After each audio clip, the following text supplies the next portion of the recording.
He's Tony. I'm Mike. This is week 4 of the Action Bowl.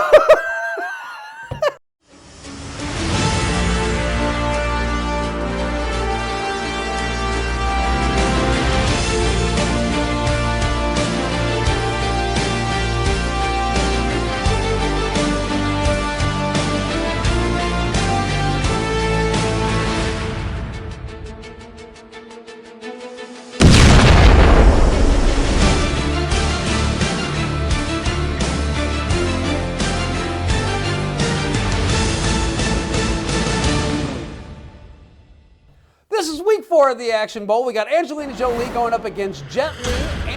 Angelina Jolie drew Cyborg 2, Glass Shadow. Which I swear did not exist, but it really does. It's a real movie.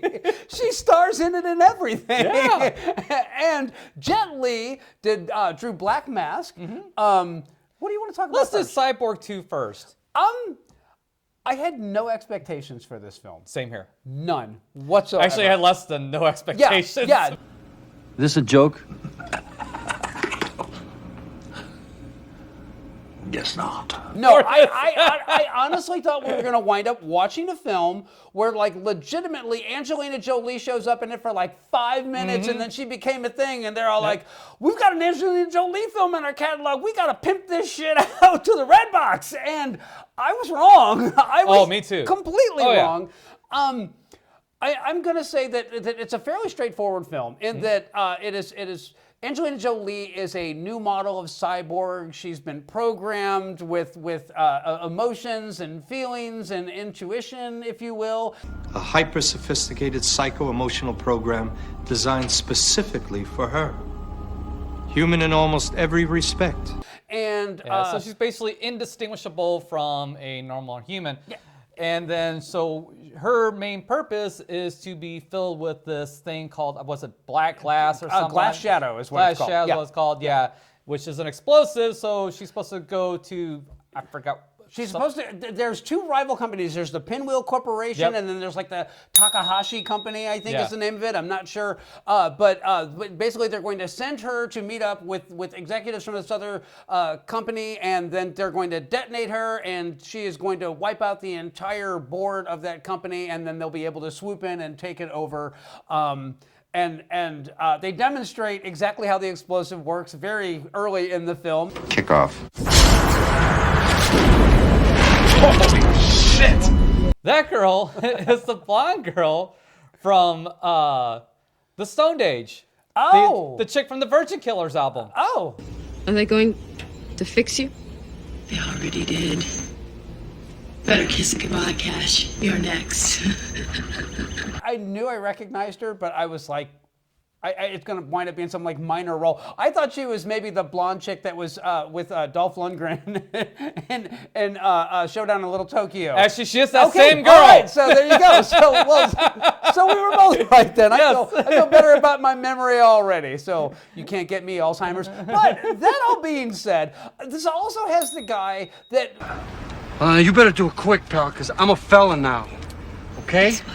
Grand Theft Robot. Wait, is he the protector or the hero? Yes. Okay. Yes. I called him Discount Robert De Niro because that's like came across to me. I'm gonna say this. He actually like did a bunch of indie films like right around this time period, and he did a movie with Christopher Walken and Viggo Mortensen, and it was The Prophecy, and he was the I know The defrocked Prophecy. priest. Yeah, that's same actor in that one. So I don't remember him. Yeah, I remember The Prophecy though. But anyway, yeah. And I'm gonna say that having Jack Palance show up was a complete delight. Easy, Colt 45. Remember the difference between champ and chump is you. I did not see that one coming. I had no realization that he was anywhere tied to this. No, Jack Palance was really the star of this movie. Really, he helped make this movie palatable and watchable. I'm gonna say this. This movie was infinitely better than I was expecting it to be. Oh yeah, me too. No, it was a half-assed competent movie. It needed a better director, a better budget. I'm gonna say it needed a little better editing. Because honestly, I don't think the directing was bad. They obviously used like every dime that they had on film because there's model work, there's some really decent looking special effects for the nothing budget that I'm sure that this was made on back in the day. There's some so-so stuff. There's some questionable stuff. The stop motion cyborg stuff. That was a little sketch, but it is sketchy. That's budget drive. But there's one other character that we did not mention. Snow. Yes. Been a long time. How may I assist you? Absolutely. And not the one that sang Informer. No, Snow from Vamp was actually one of the main characters in this. And I actually think that he made this movie a lot more palatable because he was actually an interesting villain. Oh, he was a very good villain. Yeah, absolutely. Even the rival cyborg lady was interesting. Yeah. If it isn't sweet Raven Chan. Long time no see, Danny. I heard a cyborg almost did you in. This movie actually did fire on a lot of cylinders, and I know Cyborg was a hit, but I'm sure getting Jean-Claude Van Damme back after that film, did far beyond what anybody was ever expecting. So I can see where they bumped the budget. It looks to me like they wrote this film for a larger budget, and then they got their budget pared back a bit, and they still tried to make everything that they had in the script. But really, this movie really had nothing to do with Cyborg 1. Short of now I don't remember if the corporation in Cyborg 1 was called Pinwheel. I don't know if it's mentioned in that or not. I don't recall either. So I don't recall either. But really, the look and the feel of it really came across to me more like Blade Runner than it did Cyborg. Because Cyborg was super dystopian, and it was like there was like nothing around, everything was like gone. Post-apocalyptic as opposed to cyberpunk. Yes, thank you. Yes. Yeah, different genres. But I going to just flat. I kind of really enjoyed this movie. It wasn't good. It wasn't a great movie. It was a competent movie. And you're absolutely right. If they had had a little bit more money, if they had had a director that was a little sharper. And it's not that there was anything wrong with any of the performances. The action sequences had some issues here and there. There was a lot of editing to make the fight sequences look far more impactful than they were.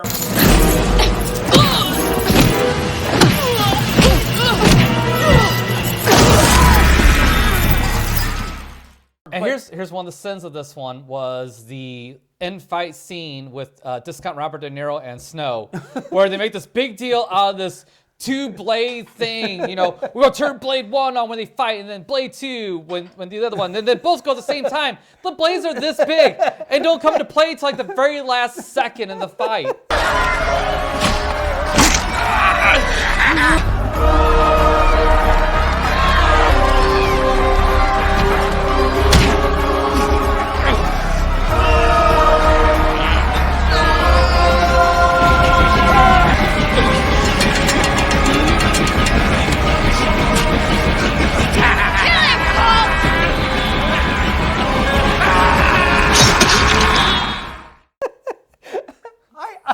Giggle about that one. I was just kind of like, oh no, we only have this 50 feet to fight in. We need to stay away from those. They're lethal. That you're absolutely right. That was the failure. That was the failure of that last. It lost a lot of oomph on that one because they needed to be like on the sides and they needed to like be moving in so that the area they're fighting in is smaller. But again, I think it was a budget limitation, not a limitation of imagination on that one. But it didn't make that last fight any less hilarious. So now I will also say this: that the fight ends and they get their winnings and they're running off to the ship that's supposed to take them, where cyborgs can live free, and Jack Palance showing up right there at that moment. You've seen it in a million action films, but in this particular action film, it kind of fucking rocked. So much for myths. If you want to dine with the devil, you'll need a long spoon.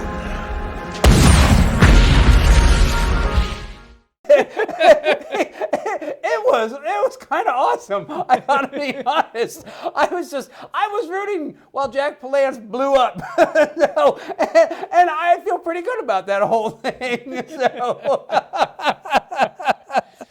No, but there's a lot of things that worked. Jack Palance popping up and being the kind of guy for the characters worked really well. Angelina Jolie's acting is actually fairly decent in this movie. Yeah. Discount Robert De Niro, as much as I like to give him crap, actually did fairly decent in this role. I forgot the name of Snow, like the actual actor's name. You'll throw it here. I'll throw it there. So, but. Did well. Yeah, I mean for what it is, it did rock solid. Now, is it going to be good enough to beat Black Mask? Well, we'll find out here in a minute. So, but first, we should do some scores. Absolutely. So, I'm all ears. I cannot wait to hear your scoring on this one. Okay. So, while I gush, it's still not that good of a movie. The plot's a 3. I mean, it's really not that good of a plot. I mean, I forgot what the hell they're even run away from to begin with anyway. Because they were going to blow her up. I mean, she was the target. They were going to use her as the bomb, and therefore she needed to escape. But Jack Palance, out the goodness of his heart, like before this whole thing even unfolds, is like set things in motion to where they could live happily ever after. What you actually wind up finding out is that Jack Palance is a cyborg, and that he fell in love with a human woman, and she has passed away, which is strangely endearing and kind of sweet. So it is. But anyways, it's a 3.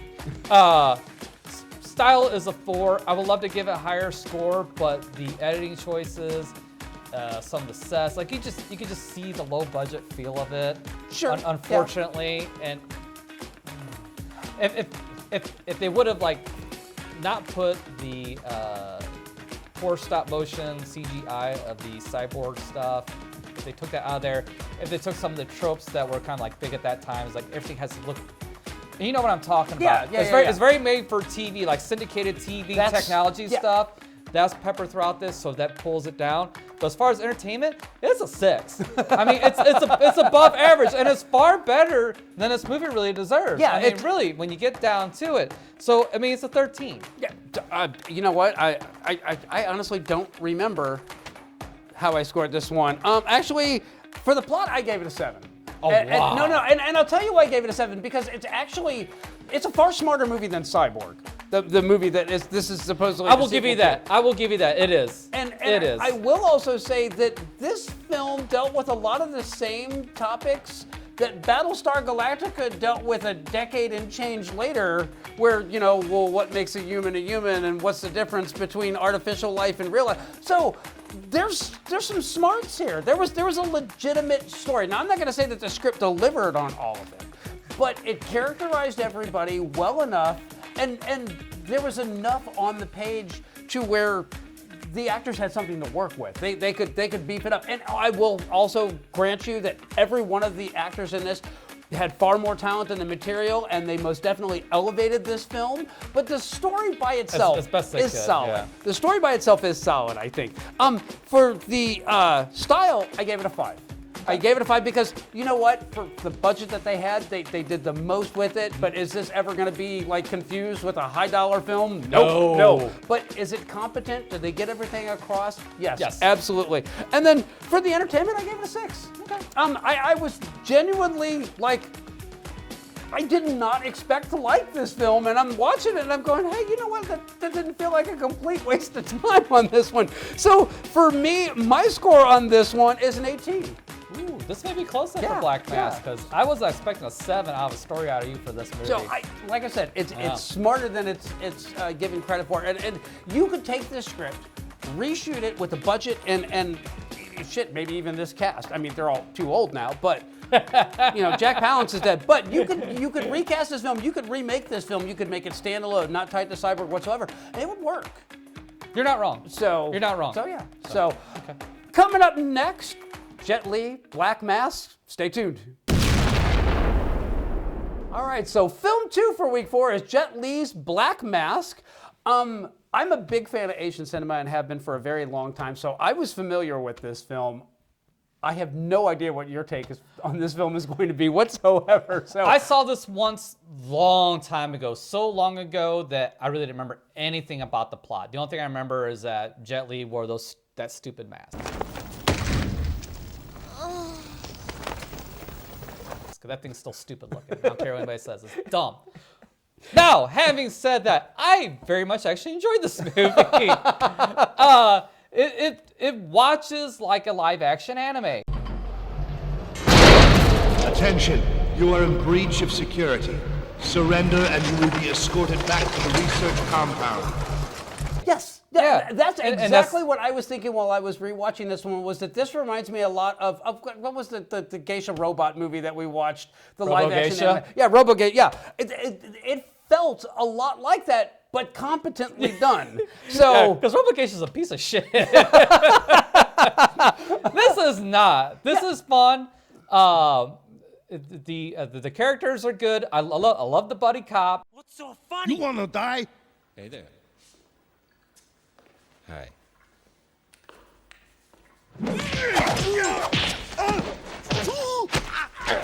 yeah. I forgot his name.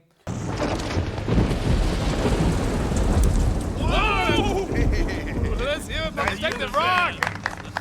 I love the head. Doesn't matter. No. Jet Li is good. His female buddy in the that was also in the 701. Yeah, 701. Yeah. You know, was a cool character. That's from the commander. He sent me to murder you. But this time, I can save you if you'll just come back with me. There's more to life than just survival. The main the bad heavy The the big heavy. Yeah. It's fucking hilarious, and he's like so atypical of a anime big heavy. Once the Crime Watch files are in our possession, the government will be forced to deal with us. They give us the antidote and we'll give back the files. Of course, not before we've made copies for the Colombians and all our other friends.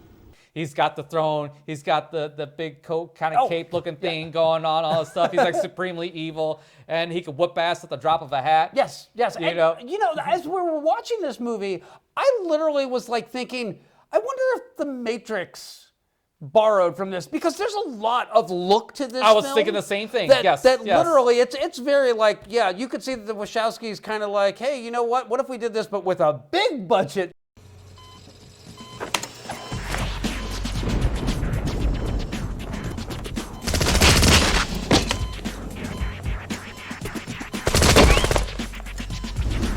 Because the fight by wire kung fu, the fight by wire kung fu scenes were phenomenal in this, and there was some like real like jaw-dropping stunts in this film. The action sequences work, and then they're edited. It's very kinetic when you're watching it, but everything is very clear what's going on.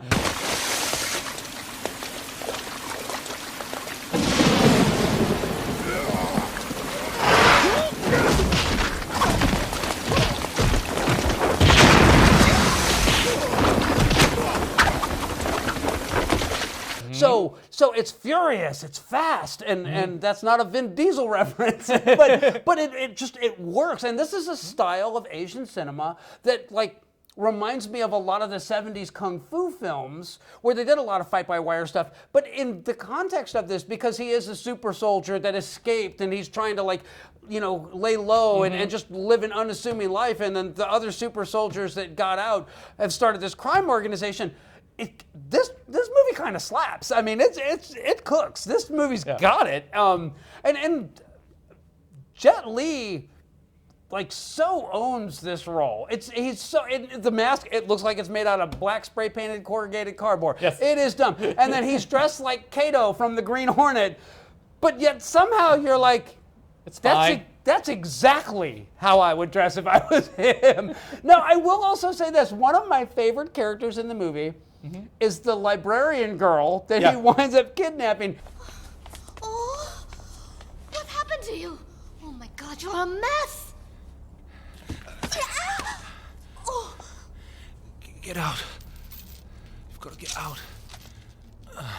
They'll be here any second.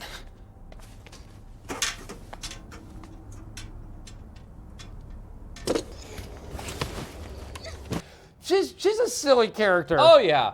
No, she's straight out of anime, like perfectly to a T. Yeah. But she's charming. Oh, She's like sympathetic and relatable, and like you're kind of rooting for him when it's all said and done. So I love that. I love the fact that there was the girl that he wasn't in love with, but they were friends, but he saved her, or he thought that he'd saved her, and then she disappeared, and now they're enemies. All that worked. Yeah. I mean, it worked really well, too. Yeah. And the big bad.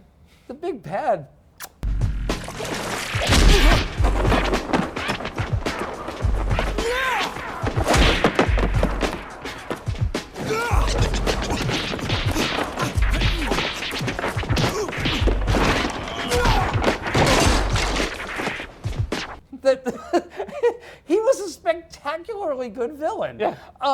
You know, total mustache twirling cliche. Yes. Oh, I'm so evil. Yes. Yes. And you're like, yeah, you are. I did not. I like literally like this is the week. We drove these movies, and that's just kind of like, oh God. I was wrong. I was wrong too. on both counts. Yep. And I'm just gonna say, like I don't know who I want to win more in this particular week.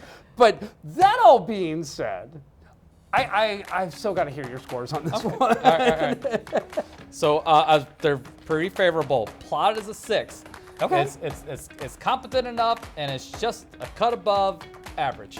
Style is an 8 all day long. All day long, this is a rock solid 8. Like you said, you can follow the action. You know what's going on. There's no weird edits or something like that pulls you out of the moment. You're in there from the beginning. You're in there to the end.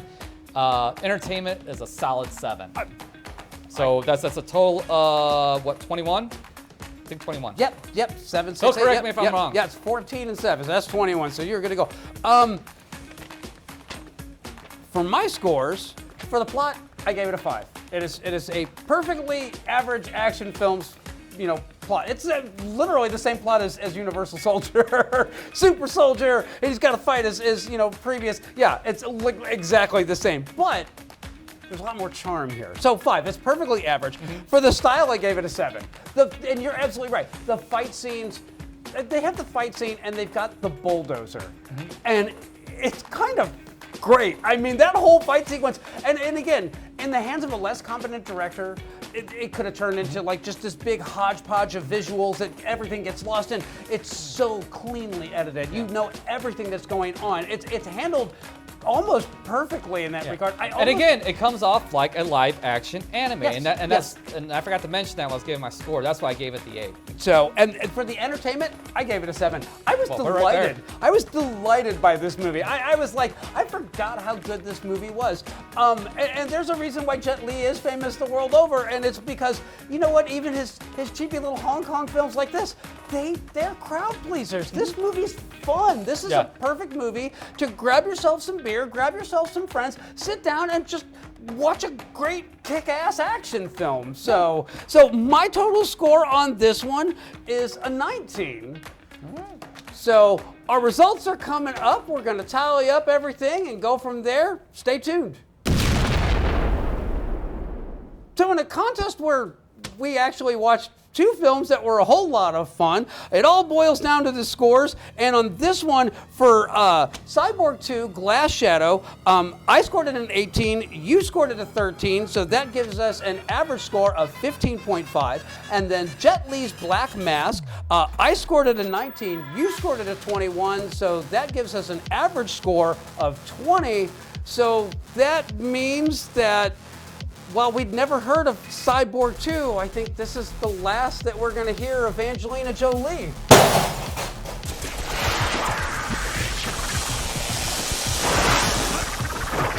Now, I'm going to say this.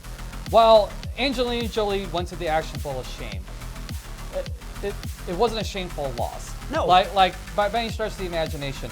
I don't know if I'm actually going to recommend Cyborg 2, but I'll tell you what. Like, if you want something that's kind of fun that you can kind of throw in the background, or kind of like a group get together type of thing.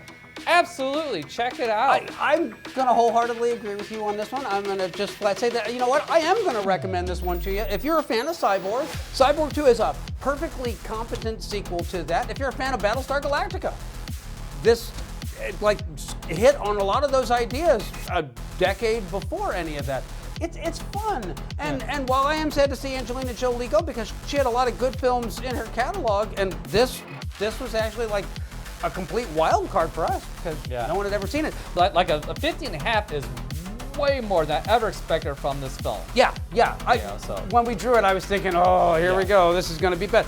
My points on these films, 1 point apart. 19 and an 18. So yeah, I really did enjoy both of them. I would have no issue watching either one of them again. If you want to dine with the devil, you'll need a long spoon. So that's the results of this round for the Action Bowl. Stay tuned. We're going to be doing the drawing for next week's films, Charlie Sheen versus Samuel Jackson. That's coming up next. Week 5 of the Action Bowl sees Charlie Sheen going up against Samuel Jackson. I will be drawing for Charlie Sheen. Mike will be drawing for Samuel motherfucking Jackson. I think that's actually his middle name. We'll have to check the records to find out for sure. All right. Let's get Charlie Sheen out of the way here. That's what Samuel Jackson is saying. All right, so Charlie Sheen has drawn The Rookie. Now, The Rookie, is this a baseball movie? Actually, I'm pretty sure that this is a cop movie. Okay, I was going to say, because baseball's not action. Yeah, no, that would be Major League. That's what you're thinking of. Sorry. But no, if I'm not mistaken, this is like he's a cop, he's a detective, he's first homicide sort of thing, and it's a big Lethal Weapon wannabe kind of action film. Other than that, I don't know. Who's his co-star?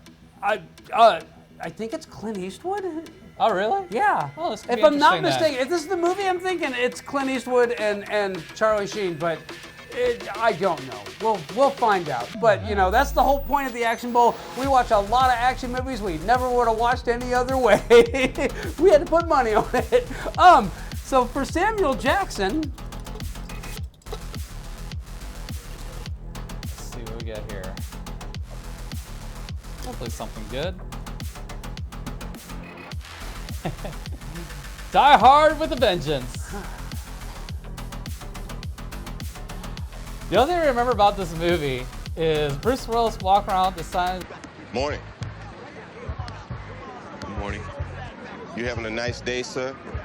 You feeling all right? This legitimately is anybody's game. I'm not familiar with either of these movies. I have no idea what to expect from any of them. What are you thinking? No, I mean, it's two cop movies. I mean, really won't know until we watch them, see what's going to be good, what's not. So, yeah. Tune in next week. Tune in next week, and we will share our thoughts. In the meantime, remember to like, subscribe, all that good stuff, and share your scores down in the bottom. So Jet Li moves on. Angelina Jolie regretfully went into the Action Bowl as shame. Join us next week for Samuel Jackson and Charlie Sheen. We will catch you then.